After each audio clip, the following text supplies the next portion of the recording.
Pues comenzamos con la decisión del Comité Nacional de Salarios de incrementar en un 20% el salario mínimo. Recuerden que hay varios salarios mínimos. Hay varios salarios mínimos en función del nivel de activos, el nivel de operaciones de la empresa. Y ahí está en el periódico Hoy, Gobierno y Trabajadores aprueban 20% sobre los salarios mínimos. Ahora, fíjense lo siguiente, los empresarios se retiran de la reunión. Los empresarios habían ofertado 9%, los sindicalistas habían solicitado 30% y se dijo que los empresarios habían hecho una contrapropuesta de alrededor del 15%. Como quedan las cosas es de la siguiente manera. El salario mínimo de 12.873, que es el mínimo más alto, pasa a 15.447,60. De 12.873 a 15.447 para las empresas con más de 4 millones de pesos de capital o existencia. Y aquellos que tienen capital y utilidad entre 2 a 4 millones, que serían las medianas, pasaría de 8.850 a 10.620 pesos al mes. Y para empresas de hasta 2 millones de pesos, pues estarían de activos o de capital, pues estaría pasando de 9.411 a 7.843 a 9.411. Vuelvo y repito, 7.843 a 9.411, de 8.850 a 10.620 y 12.873 a 15.447. Durante este proceso en que se estuvo discutiendo, vuelve y se cometen los mismos errores en materia de decir que la canasta familiar es de 29.000 pesos y que por lo tanto un salario mínimo de 12.000 no es suficiente y que esta subida de 30% es más que justa o que debería pues duplicarse el salario. Bueno, en realidad están confundiéndose.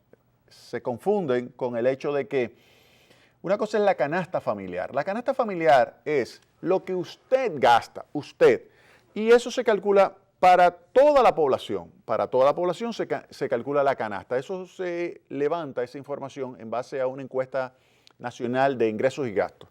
Y para lo que usted consume, ahí se determina el valor de lo que usted consume. Si se agrupa la población desde el ingreso más bajo al ingreso más alto y se divide la población entre 20% más pobre, segundo 20% más pobre, tercer 20% ya menos pobre, cuarto 20% y el quinto 20%, es decir, en 5 grupos, y se calcula entonces el promedio de gasto en términos de un conjunto de bienes y servicios. Entonces se calcula el gasto que tiene cada segmento de población, y a eso es que se le llama la canasta familiar.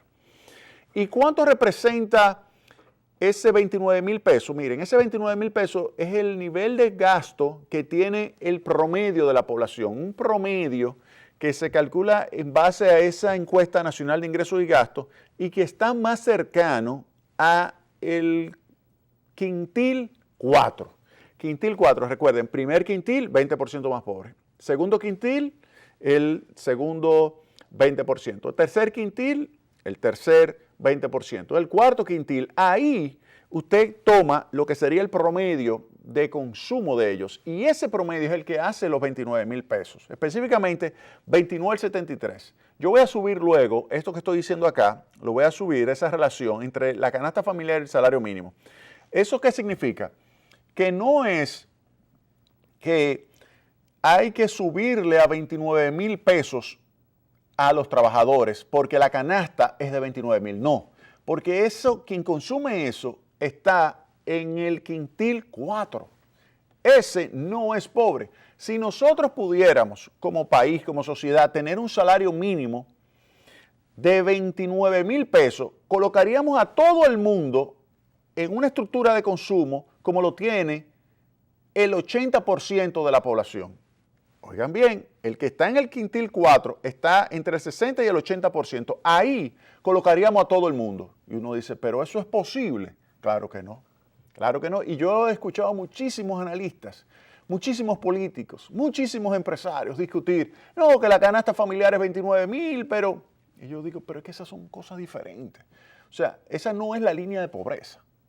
La línea de pobreza, usted lo puede calcular, y le da cerca, en términos per cápita, la línea de pobreza oficial, de alrededor de, póngale 5,000 pesos. Para ir redondeando, es algo menos. Pero vamos a suponer que 5,000 pesos. Es decir, que si usted tiene un hogar de 4 personas, para que ese hogar no sea pobre, necesita 20,000 pesos de ingreso. Es decir, que un nivel de salario de 12,000 pesos en ese hogar da que ese hogar está viviendo por debajo de la línea de pobreza. Ese hogar es pobre, porque la línea de pobreza para un hogar de 4 personas es 20,000 pesos. Ahora, fíjense la diferencia. La canasta familiar es lo que consume cada quien. ¿Ustedes saben cuánto es la canasta familiar del primer quintil? La canasta familiar del primer quintil son 13,260. Ahí está en su pantalla. A febrero de este año, la canasta familiar del primer quintil, es decir, el 20% más pobre del país, es 13,260. Fíjense que está muy cercana al salario mínimo. 13,260. Eso es lo que consume el 20% más pobre. Pero después usted va a encontrar el segundo quintil. Ahí es más. El tercer quintil. Ahí es más. El cuarto quintil. Ahí usted se va a encontrar que es muy parecido a esos 29,000, que es el promedio. Si usted no me cree, usted lo que tiene que hacer es, entra en un navegador, entra en la página web del Banco Central, estoy entrando, página web del Banco Central, y ahí usted busca en estadísticas, precios, por ejemplo, y en precios usted ahí va a encontrar costo de la canasta familiar por quintiles.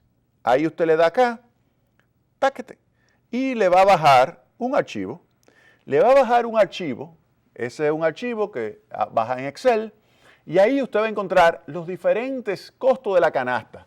Los 29,000 pesos no es que es el costo de la canasta para usted no ser pobre, no. No, para nada. Eso es lo que usted está consumiendo ahora mismo. ¿Quién?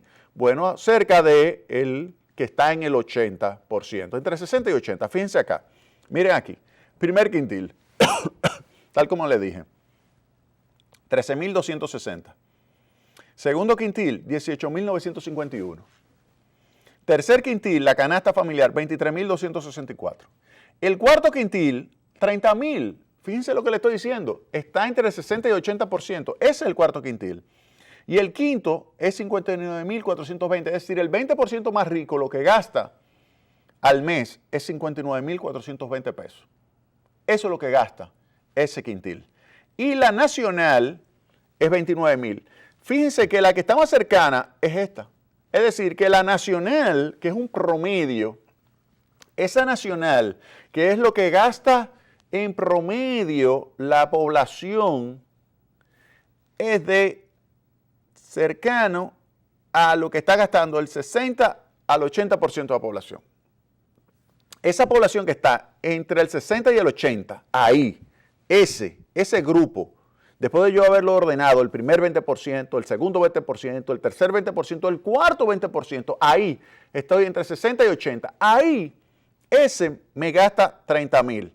Si yo tomo la distancia de este y este, fíjense que es menor que la distancia de este a este. ¿Esta distancia cuánto es? De 59 a 29. 30. De 23 a 29, 6. De 19 a 29, 10. De 13 a 29 y así sucesivamente. El que está más cercano es este. Es decir, que eso que está ahí nacional representa al que está entre 60 y 80%. Ese es un promedio. ¿Significa eso que el salario mínimo tiene que ser igual a 29,000 pesos? No. ¿Es posible? No. Tampoco. ¿Por qué? Porque si usted hace eso, inmediatamente aumenta, pero de forma brutal, el desempleo. De forma brutal. Miren, ustedes tienen que entender lo siguiente. El salario es un precio. El salario es un precio. El salario es un precio que se determina como cualquier otro precio, oferta y demanda. Oferta y demanda se determina. Ese precio se determina, oferta y demanda. La demanda está vinculada con la productividad de la persona. Si usted es una persona productiva, eficiente, usted logra tener la oportunidad de recibir un buen salario, si usted tiene buena productividad. Ahora, la oferta de mano de obra está en función de lo que cada quien está dispuesto a trabajar. Hay personas que están dispuestas a trabajar muchísimas horas. Hay personas que están dispuestas a trabajar pocas horas, que son vagos. Y hay personas que están estudiando y no están en el mercado de trabajo. Ahí usted tiene personas que están en la población económicamente activa, tiene personas que no están en la población económicamente activa. Y lo que está en la población económicamente activa, usted va a encontrar personas que están trabajando y personas que están buscando trabajo activamente. Y ahí usted tiene entonces los ocupados y los desocupados. Si aumenta la oferta de algo, ¿qué le pasa al precio? Dígame. Si aumenta la oferta de algo, ¿qué le pasa al precio? Baja el precio. Bien. Si aumenta la oferta de mano de obra, ¿qué le pasa a la mano de obra, al precio de la mano de obra? Baja. El salario baja. Si aumenta, por ejemplo, el flujo migratorio desde Haití hacia el país, ¿qué le pasa a el segmento de población de menores ingresos? Porque el haitiano que llega acá tiene 7 años de educación y el perceptor de ingresos, de menores ingresos en la República Dominicana, también tiene 7 años de educación. El trabajador haitiano que viene se parece mucho en términos de capital humano al trabajador dominicano de menores ingresos. Y en consecuencia, si aumenta la oferta, esa oferta de trabajo tiende a presionar hacia abajo el salario. Tiende a presionarlo hacia abajo el salario. Entonces, si usted dice, ok, me está aumentando la oferta, pero si la demanda es buena porque el tipo es muy productivo, yo estoy dispuesto a pagarle mucho. El problema es que la productividad está vinculada también ¿con qué? Con el nivel de capital humano, que es educación. Y ese primer quintil, 20% de población más pobre, tiene muy bajo nivel de capital humano. Y por lo tanto, recibe un salario muy bajo. Y en consecuencia, se le pone un salario mínimo. Problema de eso. Que cuando se pone el salario mínimo, la empresa dice, pero yo no te puedo pagar ese salario mínimo, porque es que tú no estás con un nivel de productividad que me justifique pagarte ese salario mínimo, que es algo que lo determina un Comité Nacional de Salarios. Como yo no tengo esa, digamos, incentivo de yo pagarte a ti o capacidad de pagarte porque tu productividad no es suficiente, tu productividad no me permite a mí pagar ese salario mínimo, entonces vamos a hacer lo siguiente, vámonos al mercado informal. Vámonos al mercado informal, ahí yo te puedo pagar eso. Dice, ¿y por qué en el mercado informal? Porque ahí yo no te voy a pagar a ti cesantía, no te voy a pagar eso de preaviso, ni liquidación en términos generales, no te lo voy a pagar. Tampoco te voy a pagar a ti bonificación, no te voy a pagar a ti la seguridad social, no te pago ni pensiones ni salud, no te pago nada de eso, pero tú te vas a llevar más dinero en los bolsillos que si tú te quedaras en esto, porque en este formal no te empleo con ese salario mínimo, no te empleo. Entonces uno dice, bueno, eso es un problema. Entonces yo lo que estoy viendo es que el salario mínimo está creando un aumento de la informalidad. 57% de los perceptores de ingresos se gana la vida en el mercado laboral informal. 57%. 57%. El salario mínimo, ¿qué eso significa? Entonces, una barrera más alta para que el que está desempleado pueda obtener un empleo. Una barrera más alta para el que está desempleado. El que está empleado dice, me subieron el sueldo un 20%, pero puede perder el trabajo. Y el que está desempleado, se le hace más difícil ganar un empleo. Ustedes me dirán, Jaime, pero tú estás siendo como muy duro, porque es que ese salario que se dice que se incrementó es algo que sigue siendo bajo. Fíjense acá de nuevo, el Comité Nacional de Salario eleva de 12.873 el salario mínimo más alto a 15.447. Dice, pero, óyeme, ese 20% todavía genera un salario muy bajo. Sí, pero el problema es tu productividad. Tu productividad. Ese es el problema. Ese es el problema. Tu productividad es baja. Tu productividad es baja.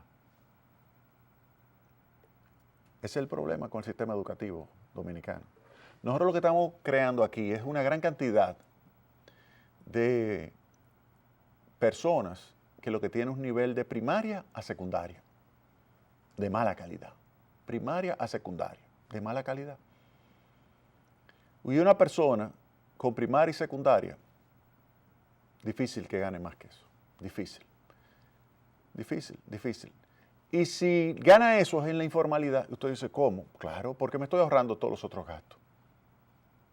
Entonces, esas son cosas que hay que pensar. Esas son cosas que hay que pensar. Pero quería hacer la aclaración, y lo voy a subir, sobre la relación entre la canasta familiar y salario mínimo. No quiero que cometan ese error. Lo lamentable es que veo políticos cometiendo ese error, que dicen, no, que la canasta familiar está muy alta, pero Virgen Santísima, eso no tiene nada que ver. Eso es simplemente un reflejo de la desigualdad de los ingresos. Pero yo no puedo hacer que usted comience a consumir como si usted fuera un hombre rico. No, yo no puedo hacer que usted de repente tenga el ingreso que tiene implícito en su estructura de gasto una persona que está en el orden de distribución de los ingresos entre el 60 y el 80% de ingresos del país. Yo no puedo pagarte ese salario mínimo. Si yo te pagara ese salario mínimo de 29,000 pesos, óyeme bien, se desploma el empleo en el país. Se desploma. Y no me digan, no, es que la productividad ha aumentado. Eso no es verdad, que la productividad ha aumentado como la quieren reflejar, porque está mal calculada. Y los técnicos lo saben. Los que me están escuchando ahora lo saben. La productividad tal como se ha estado discutiendo en el país, esa productividad que cogen el valor agregado, que es el Producto Interno Bruto, y lo dividen entre la cantidad de horas trabajadas, que es la cantidad de empleados multiplicado por la cantidad de obra. Si usted agarra cantidad de horas trabajadas por cada persona empleada y tiene la cantidad total de horas y toma ese valor agregado y lo divide, tiene el valor agregado por cantidad de horas. Y usted dice, bueno, ¿cómo ha evolucionado eso? Eso subió muchísimo, claro, pero es que en ese valor agregado, fíjense que está la remuneración de la mano de obra más la remuneración del capital. Y ahí, por lo tanto, si aumenta el nivel de capitalización de la economía, ahí se le debe remunerar. Entonces eso hay que sacarlo. Pero si aumenta la productividad del capital, también hay que sacarlo. Y eso es lo que más ha subido en los últimos años. Tanto el nivel de capital per cápita como también el nivel de productividad del capital. Todo eso hay que sacarlo. Eso es el excedente bruto de explotación. Usted tiene que sacarlo antes de calcular lo que es la evolución de la productividad. Ahora, ¿cuál puede ser una mejor aproximación de esa productividad? El nivel de escolaridad. Nivel de escolaridad. ¿Cómo ha cambiado el promedio de escolaridad de este país? 1 año en los últimos 20 años. 1 año.